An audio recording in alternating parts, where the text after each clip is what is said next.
Okay, so Man City 0, Arsenal 0, player ratings, here we go. So Kwame, we'll just quickly go through this. So let's start with the goalkeeper. How would you rate the goalkeeper today?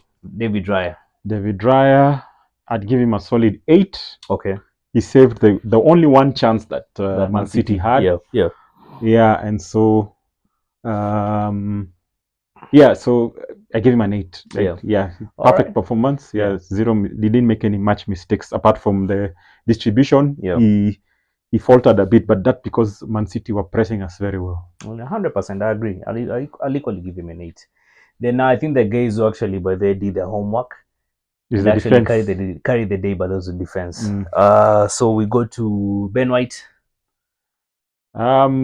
I know it might sound weird. I know we need to give all of them, but I think I give the whole backside a solid 8. Oh yeah, all of them, and maybe Saliba a 9 because he dealt with Haaland. And actually Gabriel by there. I think I'll give the defense, including the guys who actually subbed, Tomiyasu and Kivior, but then I think I'll give Saliba and Haaland a 9.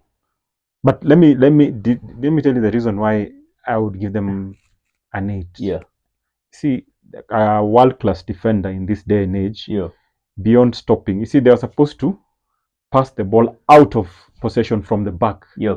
So they couldn't make 2 or 3 clean passes from the back. So Raya had to kick the ball ahead because they were not composed and they didn't want to make a mistake. And I don't blame them. We are ahead of Man City. We don't need to risk. Right. Yeah. So I think part of the next development, because I think people dish out 9s and 10s too easily, because back in the day, when you say a 10, that's a Messi, that's a Ronaldinho. That's like a complete, like the guy defended, he scored a hat-trick, did crazy things, did everything all right. So for me, an 8 is almost like 80% in an exam. So it's an A. It's just that they did a professional performance. There was no shot on goal, but a defender, like you saw, their defenders were pressing us all the way up to our half. You see, because they were comfortable with the ball at their feet. Right. So that's another level of development that our defenders are still working on, and that's why Bernardo Silva said Arsenal is not the Arsenal that he knew. They have 1 year experience, only 1 year.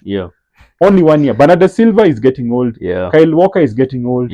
All these other guys are getting out. Now imagine the experience our young guys will have. Because by the time so because average right now, but if you look at our team, by the it's like 23.0. That's the average age by most players. But anyway, fair enough. Then you go to So you said that was, you said Ben White, Yeah, Ben White. But you basically say that you'll give all of them an 8. I'll give them all of 8 apart from Saliba and 9. Actually, one man of the match by there. So I think 9. Yeah, fair enough. So 8 Ben White, 9 Saliba, 8 Gabriel, and then an 8 Kiwior. And Tomiyasu, he didn't play for too long, but I'll also give him an 8 because he stopped Doku from doing anything. 100%. Then now let's go to the midfield. Then we go to Declan Rice, Tractor.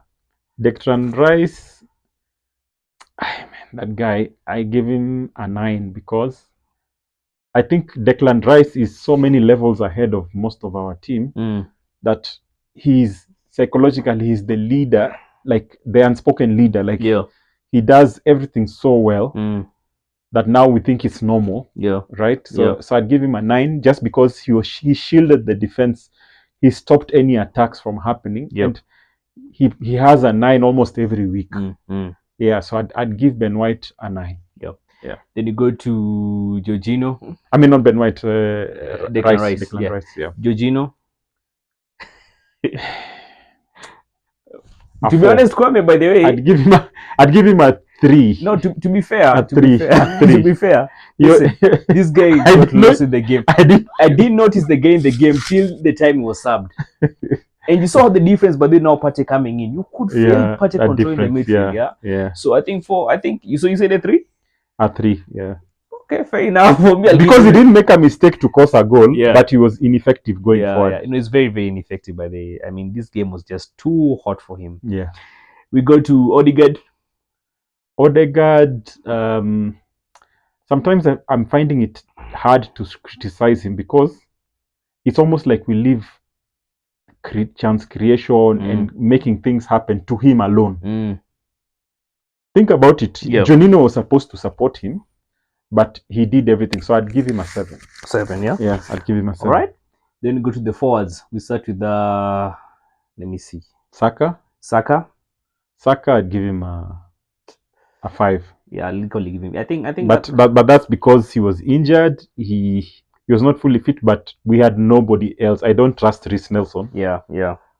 In that space, because he loses concentration over 90 minutes. Yeah. There's no way he would play fully concentrated with a team like Man City. He doesn't know how to track runs, do the professional stuff. So so I think what we need to do, I know this sounds bad, but for the games that are not Man City or Liverpool, we need to use more of Nketiah and Reece Nelson. Why?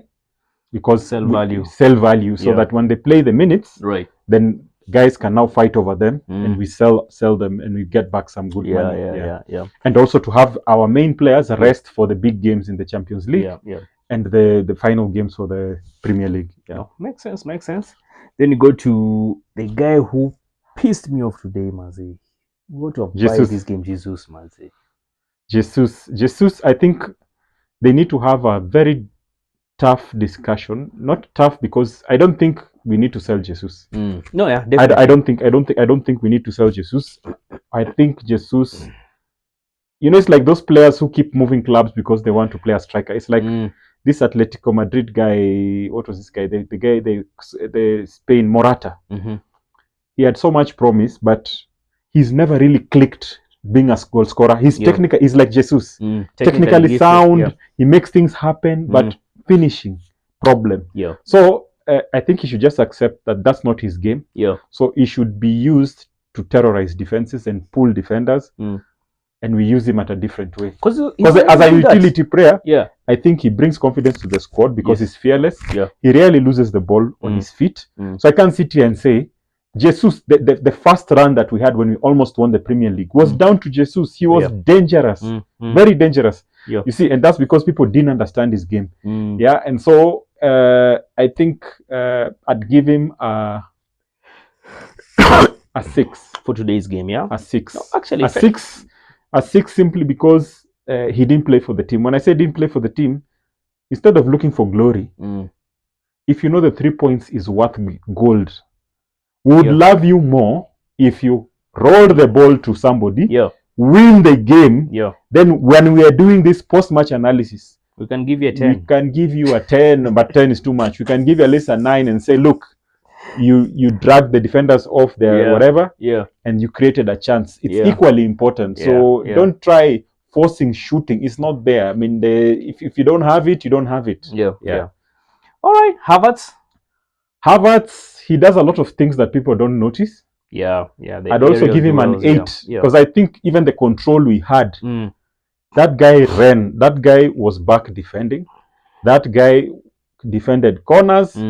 That guy, the long balls, he gave the defense a lot of trouble. You could even see that the defense before the game started for Man City, they were training how to receive balls from the air simply because of the threat of Havertz, right?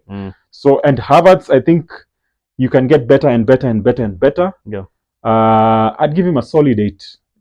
Considering at the stage we are in our development, I'd give him a solid 8. All right. Solid 8. So we go to the subs. I think I'll just quickly line up the subs because they didn't have enough game time. So we'll go to Partey, then there's Trossard. Trossard. Trossard. Partey, Trossard, Martinelli, and who else? And Tomiyasu. But then Trossard, you notice I think what I've concluded with Trossard, he's not a good person to start the game. 100%. Because when he came in, we had more control of the ball. Right? So I think I'd give Trossard a solid 7. A solid 7 because he had a chance to pass the ball and get us a win. I can't give him an 8. He should have gotten an 8, but because of that, I'll give him a 7. Yeah, but when he came in, we had more of the ball. Mm-hmm. Yeah, but that's now what we call a professional performance. Yeah. Because it was not for us. It was Man City's to win and not ours to lose. Oh yeah. It was Man City's to win and not ours to lose. We are still ahead. We didn't drop points, and Liverpool is only how many points away? 2 points. 2 points ahead. 2 points. So psychologically, 3 games, Man City have not beat us. So solid 7 for him. Yeah. For who else? Partey, I'd give him a solid 8. He didn't play that long, but he was not punting. He was doing more penetrative passes. He was more confident on the ball. Yeah. I think what he needed was match fitness. What I don't know, which the physios know, we don't know the extent of his injuries. Yeah. Right? So we get excited, he gets hurt. So for me, what I think is there's a strong likelihood. Yeah. Because Arsenal has the statistics that he plays well towards the end of the season. Hopefully he doesn't get injured and we sell him. Yeah. And we replace him with another equally world-class midfielder who's like Rice, durable. You see, the good thing, every day, at least I have a lot of faith that Rice can play 70% of the games. Yeah. But with Partey, less than 30%. Guy is made of glass. I mean, even though he's good, it's not worth it. Same to Tomiyasu. So, like, how would you rate Tomiyasu by day? Tomiyasu, at least he's not old. You see, Partey is above 30. Yeah. So unless the medical team for top 5 teams are world class. Right. They can do MRIs and all sorts of scans, look at his bone marrow and everything and see. Because remember, he's not a fast. It's hard to get a world class defender who will be happy playing second fiddle. Yeah. Tomiyasu has Japanese mentality. They are very loyal. They are team players. And he doesn't mind coming in to fill in. So if they weigh and look at it and see, because the one thing we've learned is that Arteta ball is very confusing. It needs at least almost a season to understand it. Right? You're right. So that means pre-season and what have you. So Timber was a huge part of about our plans. He got injured in the first game of the season. Yeah. So that's down to the medical team. Give Arteta a report. If because he's young, I think he's 23 or something. Yeah. Tomiyasu. Yeah. 23, 24. He's not old. Yeah. So Partey is 30s. Yeah. So sell him when you can. The other thing would be is if at all they have solved the problem for Partey completely, like Juninho, he could be a good squad player, but now they'll have to make a choice. Do they keep Juninho or do they keep Partey? You see, Juninho injury record is very good, but with the physicality of the leagues right now, he might not be that good. But I think that's something I will actually want you guys to answer. Do you think we should keep Juninho or do you think we should keep Partey? Drop your thoughts in the comment section. This is in the summer, but obviously they play till the end of the season. Let's have a conversation around that. Yeah, Kwame. So I think that's it, for the player ratings. You guys, the next game I'm meeting Brighton. It's going to be next Saturday. Yeah. Bro, it's now business end of things. Every game is a final. Be seeing on the next one. Come on, you Gunners. Come on, you Gunners.